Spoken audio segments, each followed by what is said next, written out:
Welcome to Whole Lot of Wolves, episode 9 of season 5. I'm Joshua Buckley, hosting alongside Paul LePage. Hello. Producing, we have Alex in New York. Hey. Danny Paletti on the socials in Baltimore. Hey. Well, that about sums it up, guys. Let's rip off the Band-Aid. It was a 5-3. Wolves ruined our weekend again. Again, probably started with the lineup, if we're being honest. Back three midfield. Lamina, Andre, Gomez. Back four. Forbes came in for Bellegarde, which was exciting. But, Paul, were you a little disappointed that, again, we just didn't make that many changes?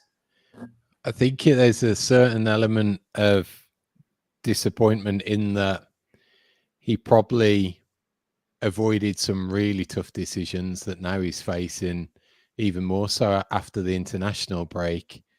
For me, I was fairly okay with it, especially in light maybe of the opposition, but then I just think he got found out tactically, and Frank did a number on him actually, because regardless of Forbes coming in, who did well, certainly for the start of the first half and his contributions, it just seemed like we got picked apart and it stemmed all the way down his side. Now, it's nothing to do with him and his performance. I think they saw some gaps and boy, did they exploit it. Now, could that have been fixed with different players in those positions? Potentially, but I'm still thinking it's indicative of a bigger problem. Yeah, Forbes looked good, so I guess maybe this cowboy knows what he's talking about a little bit with Stu. Anyways, it definitely turned into a Nathan Collins revenge game fairly quickly. He scored the opening goal on an uncontested header. Tody, I don't know what he was looking for, just completely taking a stroll on the pitch and completely lost Collins. Was that really surprising, Danny, to see that with how good Brentford has been scoring early, or just inexcusable all the way around? It's just I along with the commentators was counting down the seconds to see if they could do it again in under a minute, and it didn't take them much longer. But yeah, I think I'm joining a bit of a chorus in the fan base of people who are just kind of embarrassed by it. What's going to happen. And also just the way that we set up in those first minutes, it very much felt like it was on the players' minds, and just make sure we don't get scored on in under a minute. But is it really any better to get scored on in 76 seconds instead of 60 seconds? No.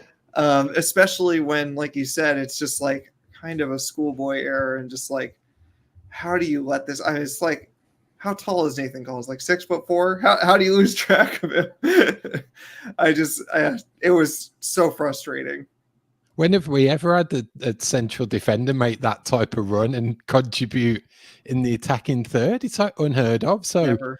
If you did to that big thing heading into the box, he's got one idea what he's going to do. You pick the man up and you mark him. It's just, I was staggered at how disorganized it was, and the element of that is you can blame the players. You can look at all the different angles. It seems to me there's something inherently wrong in the setup. By the way, hot take: if we hadn't have sold Nathan Collins, we would probably have given up at least 4 less goals than we have this year. I'm just making that number up, but I do think Collins, selling him was a mistake. Tody had an awful game. Lamina had an awful game, and it was really exasperated, Alex, when VAR awarded a penalty after Mario had his arms draped around the player's neck. Was that the right call by VAR here? Yeah, I think I'm sad to say that it probably was the right call. I just think that whether he went down easily or not, you put yourself in a bad situation when you put your arm around somebody's neck like that, right? It's one thing if you're jostling and your hands are around the hips or whatever it might be, and kind of standard fare. Once you hook a guy around the neck, you're asking for it. And also you have to keep in mind, like, your Wolves. So, there's that element of it as well. So you're never really going to get the benefit of the doubt when it comes to VAR call. Um, that aside, I guess the one thing you could say is at least he was marking somebody, even if he did it in an illegal fashion, because, you can't say that about everybody on the pitch. At least, whether illegal means or not, Mario Lemina was trying in some way to prevent a goal, and I'd rather Nathan Collins not have a brace. Now, to be fair, he's only at like a net 0 when it comes to goals, because he had an embarrassing performance when he was absolutely at fault when Wolves blew the doors off of Brentford last year. So he got 2 goals back. He's back to even. Nathan Collins, good for you. But yeah, Lemina's got to go better as the captain there. You're asking for it. Man, throwing strays all over the place, Alex. You can really say a lot of this, especially in the first half, was on the players. But Gary O'Neill really was making highly questionable moves this week with his substitutions. There was no changes at halftime when, honestly, you could have said Totti and Lemina both needed to come off. The first change was Andre for Hwang. I mean, is there a method to his madness, or was he just throwing crap on a wall and hoping something would stick? I'd say there was a change at half time, because to me, it certainly looked like it was 3 at the back, and Semedo was that right-sided centre back with Kilman and not Kilman. There's a name for you, with Dawson and Totti. But even then, that still looked like it was a shower of organisation, and no one knew where they were really supposed to be or anything like that. And when you got Lemina popping up as the 10, in effect, what that turned into, then that's the question marks that ring for me in, again, coming back to setup. But for the stinker that Lemina had, and he certainly put his hands up and said so, for him not to get hooked either at half time or early into the second half, and Andre play the whole of that game, fitness permitting. Obviously, he might still be getting up to speed with the EPL and everything. It's just, that guy should have been the central of the midfield, regardless of how many attackers or defenders we'd had on for as long as possible, and the changes should have been elsewhere. I will say it probably was Andre's worst game in a Wolves kit. Still not that bad, especially considering how bad Lemina and Totti were.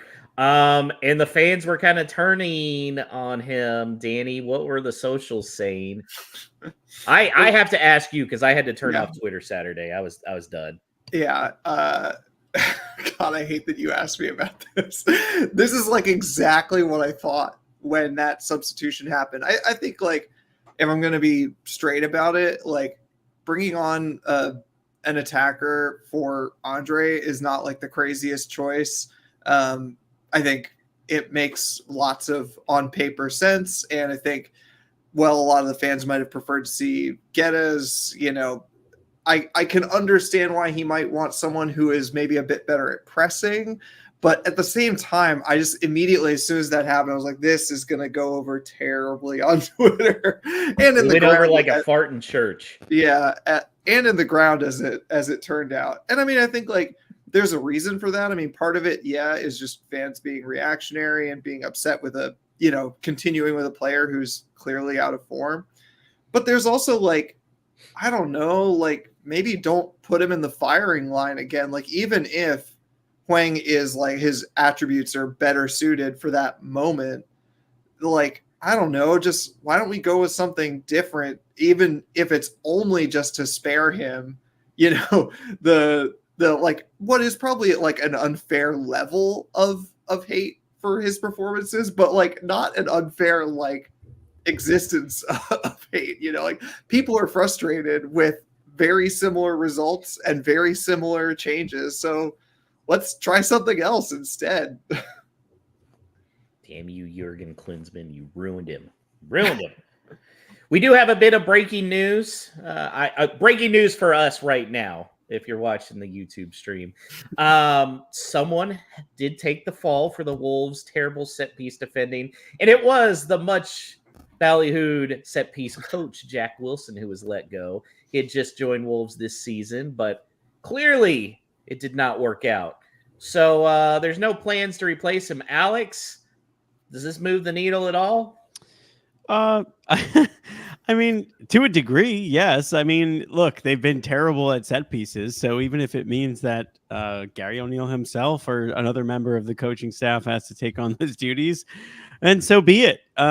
Because it's kind of like, I feel like set piece coaches have gotten a lot of press recently, and it's funny because I think Liverpool is one of those teams, and then you get Jack Wilson from Liverpool, and all of a sudden everybody's like, "Oh, well, we got a fancy set piece coach now," and what had it really done for this team? I mean, like, also, in a similar vein, like, I don't know how much of it you could really blame on coaching, because I really find it very, very hard to believe that a set piece coach would be saying, "Hey, don't mark Pinnock, the tallest guy on the field with a draft head." Like, that's definitely not the plan. But whether he is, saying the right things and the players aren't responding or what, like, it is technically in his job description to get a tune out of the players and to follow instruction. And it's clearly not happening. So, I think Wolves can say that they made a change to arguably the weakest part of their game. I mean, they've been god awful at set piece defending. So, okay. And to me, it also kind of feels like an expendable guy who, can fulfill the optics needed by the hungry crowd of vultures who are ready to just absolutely tear everything about Wolves apart, right? So a little bit of both, I guess, in that way. It had some parallels as NFL for me. It's like that kicker that misses the game-winning kick. Right. Not Kami Fairbairn for the Texans yesterday, I can add. But when they miss it and they immediately get cut, and then they bring three guys in to go for that position, that's what it reminded me of. Just like that short-termism, have to make a change because they're forced to. Not really a good look. And when those three guys come in, they inevitably suck just as bad as the guy who was let go. Could never be Justin Tucker. Never Justin. Yeah. Unless the Super Bowl's on the line. Yeah. All right. No, a buddy of mine reached out as soon as it happened. He's a person who stays fairly on top of things, but still checks in because he knows that I'm terminally online. And I was like, I don't know. It's like you can't really tell what the whole point of this is. Everybody's saying he's a sacrificial lamb, but also our set piece defending has been god awful. But whatever it is, it feels like it just amounts to, it doesn't make me feel any better because who hired him, whether it was Hobbs or O'Neill who advocated, I'm not against having a set piece coach, but it's just it doesn't make the fan base feel positive, except maybe we won't let in so many set piece goals when you just consider okay, well, this guy's been in the job for 8 games and now he's gone because we weren't good enough. We weren't smart enough to hire someone who could do the right job. That part did not make me feel any better. Alex, as we talk about all the negatives that have gone on, we had a no stupid question. Yeah, we did. And it came in from Supergran, who asks on X at WLW Pod. Supergram wants to know, after such a great preseason, which some of us bore witness to in person, how did it unwind just so quickly? I think the real surprising thing is how they were not properly fit. Because we had that conversation, I remember, Alex, where we were like, oh, yeah, man, they've been training in Florida. These guys are going to be great conditioning, blah, blah, blah. And we haven't seen it. That's the real surprise to me. But as far as what went wrong, it just seemed like he started a lot of guys like Rodrigo Gomez, saw a lot of Pedro Lima, and where are they at now? I don't know. Why take them out when they had such good preseasons? I think it's twofold in that you never, ever judge your season on how well you do in preseason. That's just you're playing with too much fire. But I don't know whether I'm imagining this, but hasn't he come out at some point and said that the preseason wasn't ideal or Yeah. something along those lines, like the preparation wasn't what it needed to be. And this is what irks me a little, in that, again, we're hoping that, okay, he'd get his hands on the squad, his own squad for the preseason, implement his ideas, and he'd be better. Or is he still talking to the fact that he didn't get the right type of player in, and he wanted this switch to a back four, and the preparation wasn't as good as he expected because that's not happened to his liking, be it personnel or whatever. So it's disappointing that with all of that, with having effectively a blank sheet of paper for a preseason, that this is where we're at right now. And this is, I know I shouldn't be saying it and I shouldn't be looking back, but it gives me the most unnerving feeling that here's how you factor in how last season petered out, that it seems to be one big long stretch, that it's from that season totally falling flat, not winning very many games to close it out, to a not so great preseason behind the scenes potentially, or preparation wise, and then into this one. And it seems like one big picture that it's hard to break it out into sections and really forget about what happened at the end of last year. So there was one positive, and that's one other guy who was positive on the trip to the U.S., and that was Jurgen Strand Larson. Man, a really nice goal to equalize at 2-2. I've been super impressed with him, Danny. I'd say easily one of the top 3 players on Wolves this season. Is he the number 9 that we've been missing? I mean, we all hope so. No, I mean, he's looked really good. I've been impressed. I've been surprised to see him catching some flack through these. I won't say flack, but like saying that like we're not really playing to his strengths, which maybe is fair. But I also just think at this point in the season, I'm still feeling like he's dealing with us having to play against all these top teams. Like, even if we were playing relatively well, he'd be feeding on scraps anyway. So my judgment on him, much like maybe Fosun's on Gary O'Neill, is still sort of waiting for, let's see how he does against those lesser teams where we hope to pick up more points, God willing. But yeah, I've been impressed, even what he's done again in the tougher games. So yeah, I'm happy. I think it shows exactly what he can do if you put the ball in the right place at the right time. And that's what we've been distinctly lacking. And to Danny's point, has that been a case that those higher quality opponents stop those deliveries coming in the first place? There's an element of that as well. But if he's got that type of service on a regular basis, I think he's going to thrive. But it's how we're able to enact that, and at the same time, it's pointless scoring 2 or 3 goals away from home, but then your backline's letting in 5 or maybe 6, like Chelsea. I will say, I think what I really like about Strand Larson is that he's not afraid to take a shot, even if it's not a good shot. I do feel like that was a weakness for our guys for a couple of years, is they were always looking for just that perfect wide open shot, which rarely comes in this league. Strand Larson's just somebody who's going to stick a foot in there and get some kind of deflection, which it did. So I've been really impressed. I think he's been one of our best. Hopefully, even if we're in the championship next year, he can still be on the squad. So, guys, let's get to the big topic, and that is Gary O'Neill's job security. So, John Percy, Paul's favorite insider of the Telegraph, he said Wolves remain fully supportive of Gary O'Neill, will give him time to reverse decline. 6 defeats from 7 Premier League matches, so O'Neill may reconsider defensive setup while not writing games off. November fixtures appear to be crucial. No shit, Sherlock. Are they right to not make a change just yet? I got to ask Paul, and then I got to ask Danny, because I think there's going to be 2 different answers. Paul, you go first. Yes, they are right, but this is distinctly the dreaded vote of confidence. and out of these next games up until that November break, he's got to get a minimum of 2 wins. I think that's fair, Danny. Yeah, there's not going to be much disagreement. I agree with that. I mean, like, I personally, I'm probably too much of an optimist and always think someone can turn it around. I'm sure I probably thought Bruno Lage would turn it around well after that one had been cooked.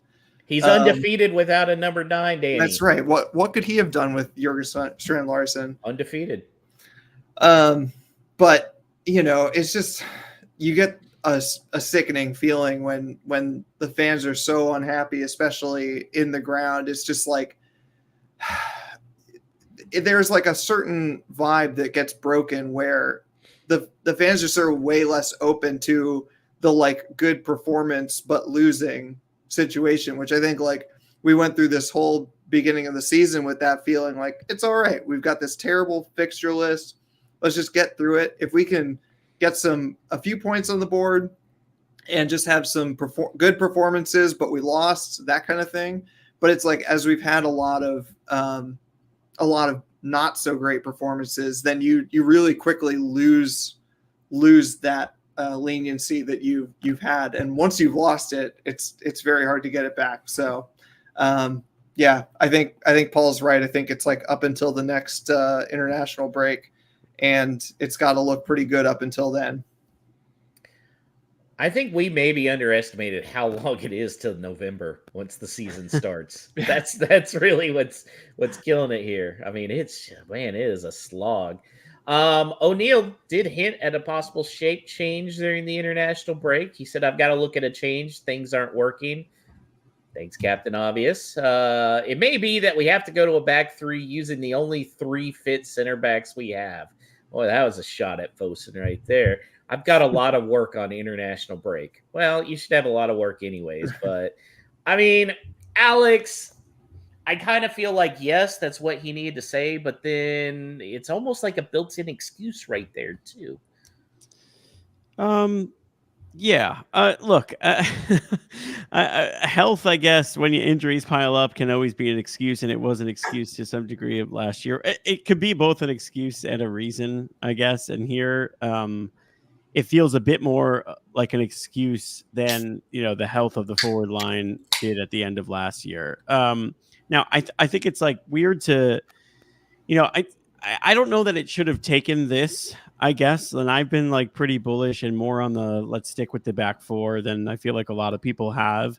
So I'll be the first person to admit, I guess it was just a terrible idea. I think I underrated how unprepared our squad was to actually play in this because we had a good preseason. And I really also question, like, if that preseason wasn't in the US, if we would all be as high on it as we were, if we weren't like witnessing some of this in person and the football wasn't just so tasty. And it really was beautiful. But I think it's a little bit of hindsight is 2020, but to not be able to play the matchup and maybe go to that back 5, back 3, whatever you want to call it, against Liverpool, understanding that then that would at least give them a game of that under their belt and then go into a winnable game, maybe being able to play in that same setup. I think maybe looking back on it again, armed with the results of what has happened, is a little bit foolish because the whole point of being able to be tactically flexible and having players that can play in a number of different positions and having depth at different positions is so that you can approach each game with a slightly different game plan. And if you're going to point at the odds and say what big underdogs that you are, then in a way you're also tipping your hand in that you were signing up for this. Like if you never thought that you can beat Liverpool because the bookmakers say that it's a really hard game to go and try to get a result from, then why wouldn't you play it a little bit more safe and not be so open, So I think he's opened himself up to a lot of criticism by some of the excuse making that he's made, which, to be honest, I've been a little bit surprised by, given last year where I feel like he did everything. Like he always said the right thing last year. And this year it feels like he's just kind of like really scrambling. Then again, I kind of feel like this happens all the time with our managers after transfer windows. Nope. Yeah, I mean, I just wanted to say one thing about that though, because I do think like a lot of the attention is on Gary and O'Neill, and rightfully so. But I also know that the fans in the stadium on Saturday were obviously very harsh on Fosun too. And what pains me is I could very much see a world that Gary O'Neill is no longer with Wolves. He's sacked within the next, I don't know, month or two at Wolves because they just have to make a change, and they'd probably be right to do so. But I could also see that not that long after that, he would go on to be a successful manager elsewhere. And that's really frustrating because sometimes it feels like we make the right hire, but we don't allow that hire to come to fruition because of Fosun. And that they cannot escape blame from. Bruno Lage is currently managing Benfica, who's won 2 games in the Champions League. They're third in the league in Portugal. They're probably going to compete for the title there. You look at their roster from top down, you know, they're 11. It's not as good as Wolves. Wait, they don't who's have their number 9? Yeah. and who their number 9 is Pavlidis, baby, who's the 3rd striker on the Greek national team, by the way, and scoring goals left and right in Portugal. And yes, obviously, I'm paying a little bit of attention because Pavlidis is there.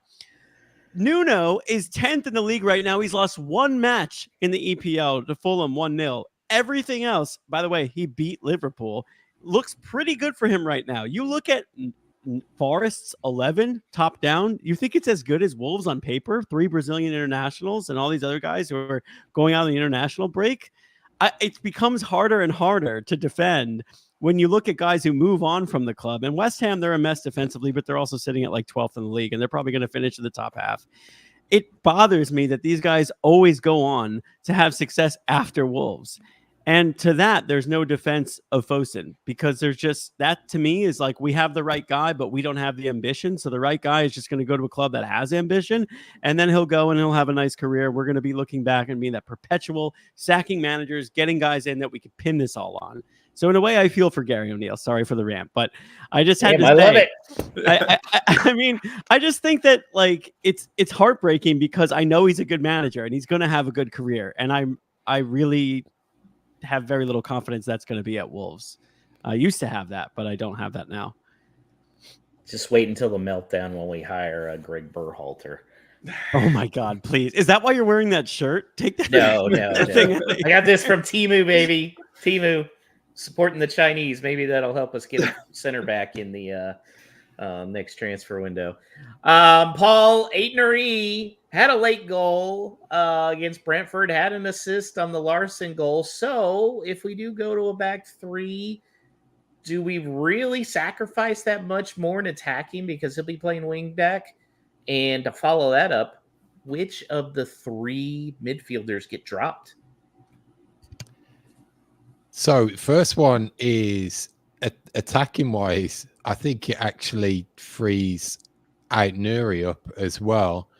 And actually, potentially on the opposite side, brings in something we might not have seen as well with Gomez as that right wing back who played there last season. So I think attacking intent, there's a lot caught up in playing 4 at the back to have that free extra attacker.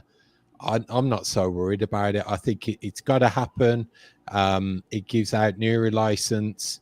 Semedo may have been brilliant as a right back for Barcelona, but look at the players that he had in front of him. So having him more as a wing back provides more coverage down that right hand side, and the options there increase by the players that he's got on the pitch. And even with that change, you could still play a double pivot of 2 6s and have 3 attackers. Still, you could still have Forbes in that lineup potentially. But when you go to that question, who gets dropped, unfortunately, again, I think it's going to be a real struggle because the 2 I drop would be Lamina and Gomez. And if he goes to a back 5, I'm playing Andre and I'm starting Tommy fucking Doyle for a bit of creativity.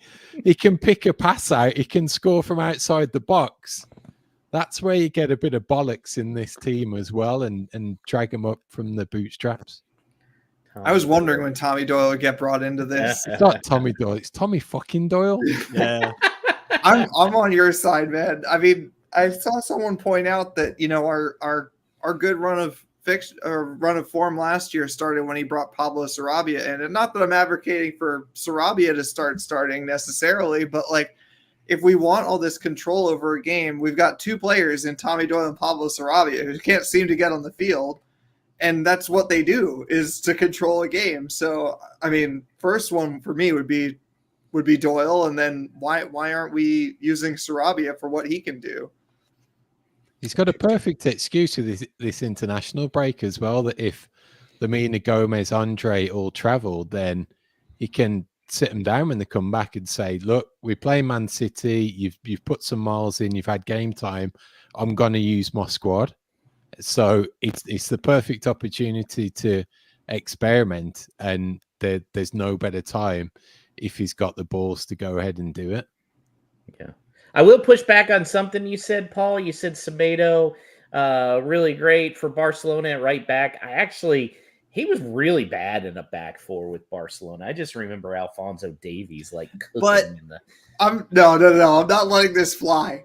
This is the classic Semedo slander. That was his last game for Barca before he came here. And the only thing people remember is him getting roasted by Alphonso Davies. Like, other people haven't been roasted by Alphonso Davies. Also, the midfielder who's supposed to help him out is Messi, who famously doesn't defend.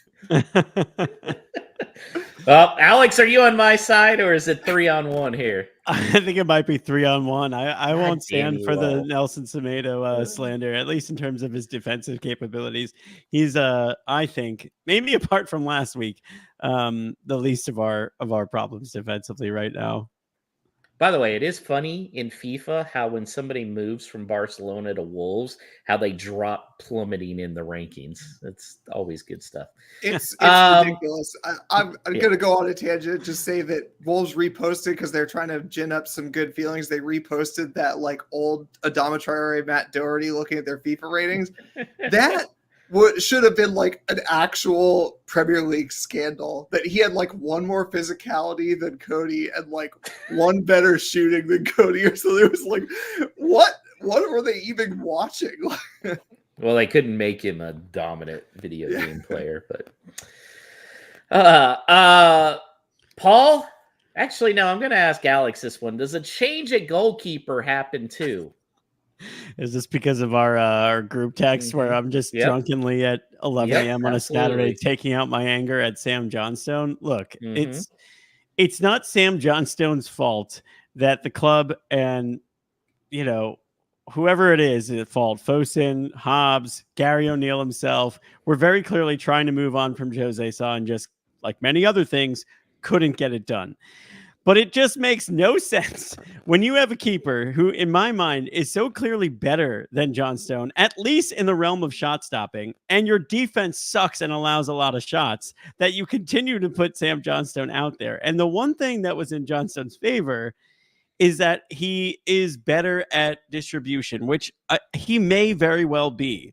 But he's had his fair share of mistakes in that department as well, including in this match, which prompted my text when he passed the ball directly back to the opposition in our own half. And look, it happens. And it happened to Jose Sa a lot too. But Jose Sa would make up for it with some otherworldly performances when he would absolutely be getting peppered in goal. I don't know that Johnstone will do it. And also, he cost $10 million or pounds that we could have spent on another player. So again, it's not his fault. He's putting in a great audition tape for a championship team next year, which may or may not be Wolves. I don't actually think it will be. But to me, he just doesn't feel like it. I just can't see a world where Sa to Johnstone is a transition that elevates any Premier League club. I just don't see it. I think even the extent of Sa not being the most commanding keeper in the air and coming and claiming high balls or anything like that, even that's been wholly exposed by the drop in Johnston's performance when it comes to that as well. And again, getting tactically outthought. What were Brentford doing exactly on Saturday? It was crowding that 6-yard box, putting the pressure on him. That one time where he off motioned to come for it and then came back, that just doesn't instill any confidence on the defenders in front of you. So they probably know they got an issue. They're not got that support from the back because he's probably a little undersized. He's not going to be coming. Even Sarr would come, he'd probably screw the occasional one or two up, which he did. But at least he was getting something on it if it was a punch or a parry away or claiming a high ball. That's just gone totally out the window now with Johnston. I don't know. You listen to the commentators; they thought Johnston really was one of the Wolves' best players. Eesh, those guys were awful. All right, squeezy bummometer. Where are we at, Alex? It's going to sound crazy because I feel like I've sounded overly negative, but I'm still at a 6. Like, I still think that they could get a couple of results, and I will caveat that with this. And this is me throwing more strays all around, but it's not really a stray when it's Fosun. I mean, let's be honest, that's who everyone's anger is directed at in some part. We're only 3 points off of 17th, and that's really their goal, you know? So while it may be annoying for us who witnessed a good preseason and thought, hey, maybe we could push for the top 10, or watch the video of Matt Hobbs looking Jurgen in the face and telling him we're pushing for Europe, at the end of the day, our actual aim for the season, which is just to survive, because if you want real glory, you shouldn't support Wolves, is well within our grasp, and actually something that we could actually be well positioned for within like 3 to 4 weeks. So I maintain a 6 on the squeezy bummometer. Paul, where are you at on the squeezy bummometer? I think I'm pretty high. I can't remember my fluctuations, but I think I'm at an 8, and that is solely on this this vote of confidence next set of games. But just to that point of like expectations and just wanting to hold on to Premier League status, like how the mighty have fallen when that's the case, and we're kicking around the also-rans like Everton and Ipswich, and if we're in a relegation battle with Crystal Palace, God help us, because we never beat them. Whereas you look at Newcastle, you look at Villa in the Champions League, you look at Manchester United, that how close we've been to them in seasons gone by, the actual opportunity to get a foot in when it comes to the top 6, top 4, they've had opportunities, and this is what it's come to. And you could take your Gary O'Neill's, you could take your Matt Hobbs's, even the whole issue revolving around that decline is on the ownership. Danny, where you at? Well, you're on mute. It's hard to quantify because in some ways I'm more relaxed about it than ever, but mostly out of hopelessness and despair. I feel a lot of the same things that Paul does, but maybe I'll split the difference and say I'm a 7 out of 10. But it's just like, I don't know. It reminds me more of like the coming out of the pandemic under Nuno, where it's just like couldn't see where a win was coming, and like there was no plan, and like what is even going to happen? Like, not that I hold Gary O'Neill necessarily in the same esteem that I do Nuno, but there was a feeling then of like, well, this probably has run its course, but who do we even get in, and do I trust Fosun to make the right call? I mean, that's my feeling, is that like Alex said, I think Gary O'Neill has at least some future as a head coach, but do I trust Fosun to make the right call, both in when to get rid of him and also who to replace him with? Not really. So, I mean, I guess I'm just hoping that he turns it around, which is truly what I hope. But yeah, it just it doesn't feel great at the moment. I think Raymond put this perfectly in the comments. He said, I'm at an 8 because these players have forgotten how to defend entirely. Playing the Evertons and Southamptons ain't gonna help what we've seen. By the way, great use of 8. I'm gonna say an 8 because of that exact reason. Giving up 5 to Brentford, guys, that's bad. I mean, I know we've had a run of stuff, but you can't be giving up 5 goals to Brentford. So I'm at an 8. I think they could give up 5 to Man City, and I may actually go down to a 7. Who knows? But yeah, that was not a good performance at all. No Stupid Questions is presented by Esfuerzo Wines. Located just north of Santa Barbara, California, Esfuerzo Wines showcases passion and 3 generations of winemaking in every bottle. So whether you're celebrating a Wolves victory or winding down after a day at work, let Esfuerzo Wines transport you to the heart of California's wine country with every sip. For a limited time, head to esfuerzowines.com and use the promo code WOLVES for a 15% discount on your wine purchases. This message is intended for those of legal drinking age. Do not drink and drive. Excessive alcohol consumption may be harmful to your health. If you or someone you know is struggling with alcohol abuse, please seek help. Esfuerzo Wines reminds you to enjoy their products responsibly and in moderation. All right, it is time for No Stupid Questions. When our listeners chime in with questions, there's a number of ways you can do so, and our viewers can do so as well. If you're watching right now live on YouTube or Facebook at A Whole Lot of Wolves, feel free to put your questions in the chat. Of course, your No Stupid Questions come in via X at WLW Pod, if that's your preferred method. Otherwise, you could email us hello at wholelotofwolves.com. And let's kick this thing off with a No Stupid Question from Brian Donnelly of Charlotte Wolves, who was last week's guest on this show. How will Cunha be looked upon amongst the fan base in 20 years' time? Will he be discussed on the same level as Ruben Neves? Paul. He scored against the Albion, so I say he deserves the statue. I was gonna say, and taunted the entire stadium. That puts him in Neves territory. I was thinking about that when it came through, and I read it today, and it's just, hitting that rich seam of that Nuno team and how everyone came to love Raul. It's like if we'd have had this version of Cunha at the same time, would he have done as much as Raul did, or could they have even played together and everything?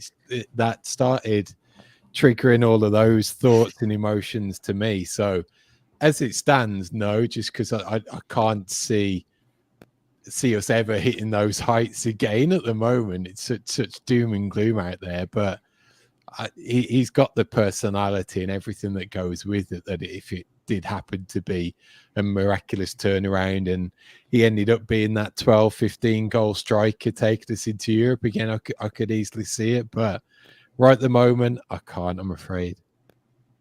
Another hot take: Cunha is a superior player to Ruben Neves. I don't know. Danny, you have a counter to that or not? Josh always doing his best to become the villain of Wolves Twitter. No, I was thinking about this question when I saw it come in. I feel like just based on sort of like how long he's been here and just generally like how well the team has been doing, which always like kind of affects those thinking. I feel like almost just like kind of like a very well-liked figure the way that Saiz was. But then, like Paul said, that goal against the Albion, like that and the celebration easily puts you into 1 or 2 echelons above that. So it's like if he had not scored that goal, maybe like if we didn't draw West Brom in the Cup, and then like he had a decent season, then moved on last summer, I think, again, like people would like him a lot kind of in that Romain Saiz way, where it's like you always see him on the international stage where you're like, I like that guy. But the goal against the Albion just, it puts it up there. And I mean, he's become such a big part of not just the dressing room, but also like all of the online media that they do. So, I mean, he's almost the face of the club at this point. I agree. Face of the club. Yeah. Ain't going to get us the Champions League. Okay, let's move on to a question from our buddy Steve Young, who said it took Josh rubbing lemons on his skin, salt and lemons, of course, for the goals to arrive. What's it going to take for a clean sheet? All right, come on, work your. So I will say, when this came in, I started doing some research, and I may or may not have a short segment next week, assuming Amazon comes through on the delivery in time. All right. Will your clothes I don't know if it'll work, but we're going to try it. We're going to try it live on this stream next week. Be sure to tune in. All right. I guess, that's a big TBD for Steve. Tune in next week to figure out. It's exactly not what as it is. it's not as To fun. maybe as this, see but- Josh rub something on his skin. Yeah, it's. I won't be rubbing anything on my skin, and no, Chris Fisher, I will not be getting a Brazilian wax. So go fuck yourself. Oh, yeah. If you were, I would prefer that. I'm not saying you shouldn't do that. I would just prefer that it wasn't done on a live stream. That was not what Paul imagined when he started this podcast and said, one day, 5 years later, my co-host is going to be getting a Brazilian wax. Now, I don't think you're right about that. but I have done some research, so we'll see. We'll see. If it's well researched, then it works. Let's roll with it. Let's get to a question from Todd DeWitt, Minnesota Wolves, who and on the screen you can see a picture very briefly of the Doritos Wolves kit, which is excellent. And he asks, I found this gem in a local shop this weekend, about passed out when I saw the price tag was $200, which you can see in the image on our YouTube stream there. Is there a Wolves kit that you would be willing to pay top dollar for? So I guess if we're saying 200, let's just keep it at that. Is there a Wolves kit you would pay 200 secondhand, probably worn by who? We don't know. Maybe smells for. Not 200. And where the hell was Todd shopping that he saw a Wolves kit for $200? I know, that's a weird one, right? I want to know the story of that jersey. Yeah, I really do. we're massive, is what you're saying. It probably smells of cigarettes and sadness. However, if I was gonna spend more than normal on a kit, Paul, you will be very surprised by this. I would take the 2017-18 Wolves away kit from the championship with the money shop, the black with the gold stripe going on it. Reason being, I love that kit, and that's one of the reasons I chose Wolves as my team, is because I thought it was pretty cool on FIFA. So there you go. I don't know that there's one that I would pay $200 for. And for our British listeners, that's, I think, about 150 pounds. It's pretty dear. Although the Doritos one is up there, I would say. I mean, it's a good looking kit, and it's one of those that has aged well. You know, I know that it wasn't necessarily as well looked upon in its time, but what we wouldn't give for a bit of Doritos sponsorship instead of AstroPay or Debet or whatever. Another hot take. A Doritos kit would be a hot seller in the US. Yeah, that I believe for sure. Mhm. Yeah, no, I believe Absolutely. that. No, I cannot think of one unless there was some sort of memorabilia attached, if there was like a signature on it or something. But if it's just something that I'm finding in a consignment shop, $200 is a little difficult. Paul, you've played quite an emotional toll on Wolves in your life, but how about in terms of dollars? What's the most you paid in terms of actual money on any Wolves apparel, let's say? I've not spent a huge amount. I've never been a collector for anything, or got that jersey and then kept it unopened or anything. I'm just kicking myself because really from the age of like 12 onwards, it was pretty unheard of not to have at least one jersey a year. And I'm just thinking now, if I'd have kept even half of those, like the collection you'd have, or even when they put those blankets together and they stitch them all up and they've got them all on one, that look really cool for some of the old ones. But I'm thinking back now when it would have been around 98 and we had Puma for the first time, and it was around Robbie Keane's breakout season, and they were the first long sleeve jerseys I bought. I had the gold one and I had the white one, and they were quality. The difference between the last set of Puma jerseys we had on those were like night and day. These original ones were proper, really, really quality pieces of merch. So I often kick myself that I've not got those kicking around still. I will say Todd also has another one of my favorite kits, that one that has the wolf head into the design. Yes. That's a sharp one. Yeah. I remember coveting the 1920 the black one, not 1920, not 1900. That'd be worth some money. Yeah. But 2019 2021 the black away, which I had, but in the preseason when we played in China, they couldn't use the Man Bed X logo, so they had the used bosun. bosun.